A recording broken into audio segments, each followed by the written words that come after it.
Porque a reunião está uma reunião que foi chamada de oposição para tratar o efeito de guerra na Irã e para o governo explica que está o incentivo que o governo introduzir para adressar a crise e é um tópico que é naturalmente válido, um tópico que nós estamos tempo basic, né?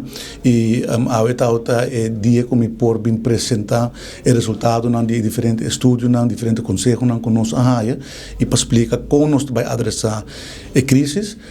Não há chance ainda para ir para a palavra. O voorzitter acaba de discurso a primeira ronda. Hora e meia, 2 horas nós continuar. E agora me vai dar uma explicação de todo o conselho que nós temos.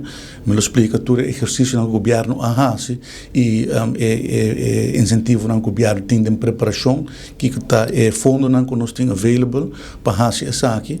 E explica que no momento aqui não tem motivo para pânico. A oposição naturalmente trata de criar uma situação de caos, uma situação de pânico da parte de uma estratégia política para debilitar o governo atual. Minuto que logra sobre o governo estável, nós adressar a situação aqui de forma prudente, pibando diálogo com todos os profissionais, com todas as organizações e conjuntamente como o governo nós decidir a direção e me quer acurado de minha dissertação, me vai explicar que está a diferença, por exemplo, de approach de gabinete AFP futuro com o approach com o gabinete de fração de MAP da arriba do passado. Sim, a reunião naturalmente sempre trabalha contorno muito negativo. Já nós sabemos acostumado com esse cabo de parte da fração de MEP, que sempre está bem com dissertação negativa, a bom nível, sempre palavra insolente para oponente não político e o sem conteúdo real. Naturalmente, alguma boa pergunta de diferentes parlamentares, se não vai adressar também cada sobre é importante para a comunidade saber que a situação está, que tem risco, que não prospera e que o governo está e com bom preparado está.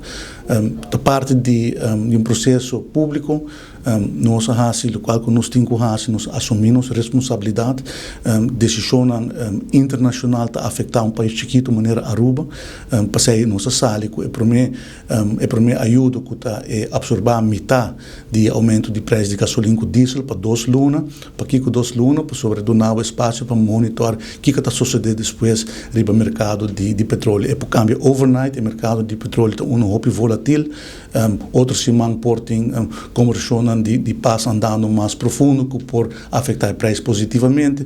Nesse momento é por há desenvolvimento negativo também se o conflito intensificar, se esse suceder nos mester por acto e para ser é oportuno para se de forma aqui começar com 2 lunas, já nós tem o próximo 2 lunas não recover.